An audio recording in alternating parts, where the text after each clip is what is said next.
গত বুধবার মধ্যরাতে যাদবপুর বিশ্ববিদ্যালয়ের ক্যাম্পাসে যে তাণ্ডব চলে এবার প্রকাশ্যে এলো তার সিসিটিভি ফুটেজ এবং যেখানে দেখা যাচ্ছে একদল বহিরাগত তারা গেট দিয়ে হুড়মুড়িয়ে ঢুকে পড়ছে ভেতরে এবং এরপর তাণ্ডব চালাচ্ছে।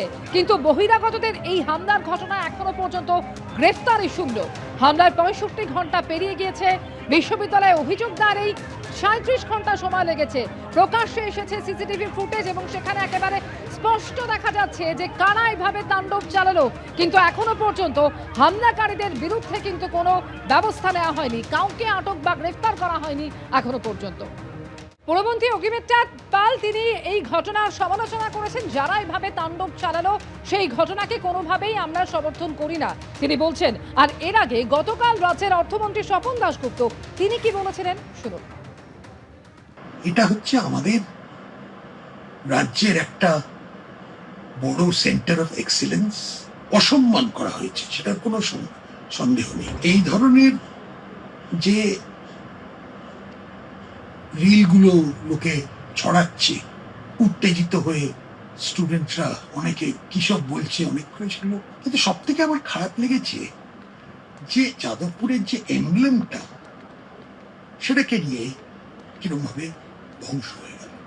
ধ্বংস হয়তো হয়নি, এটাকে আবার রিপেয়ার করা যাবে, কিন্তু অসম্মান করা হয়েছে, সেটার কোনো সম্মান। হালি শহরে এক তৃণমূল কর্মীর বাবাকে মারধরের অভিযোগ। ঘটনায় অভিযোগ করছে বিজেপি আশ্রিত দুষ্কৃতীদের বিরুদ্ধে। যদিও বিজেপির দাবি যে মারধরের ঘটনার সঙ্গে বিজেপি কোনোভাবে জড়িত নয়। দুই পাড়ার প্রতিবেশীদের মধ্যে গন্ডগোলের জেরেই এই ঘটনা বলে দাবি বিজেপির।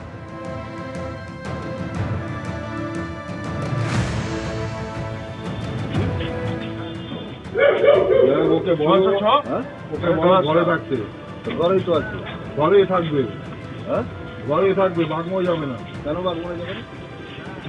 কেন যাবে না? কেন আমাদের বাড়িতে যখন ধান চুরি করেছিল, হ্যাঁ করবো, এখন শুরু করবো, তোমার ক্যামেরা দুটো খুলে দেবা।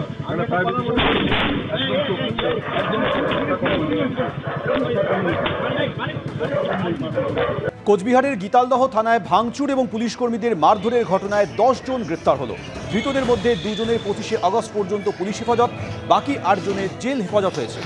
গরু পাচারকারী সন্দেহে গ্রেপ্তারি প্রতিবাদে গতকাল থানায় বিক্ষোভ দেখায় স্থানীয়রা। পুলিশ ফাঁড়িতে ভাঙচুর এবং পুলিশ কর্মীদের মারধরের অভিযোগ ওঠে। বিক্ষোভকারীদের সঙ্গে ধস্তাধস্তিতে জখম হন 3 জন পুলিশ কর্মী। যাদবপুর বিশ্ববিদ্যালয় ক্যাম্পাসে ঢুকে যেভাবে তাণ্ডব চলল তা নিয়ে কেন্দ্রীয় শিক্ষা প্রতিমন্ত্রী সুকান্ত মজুমদার কি বলেছেন শোনাব। যাদবপুর বিশ্ববিদ্যালয়ে এরকম প্রথম ঘটেছে এটা তো নয়।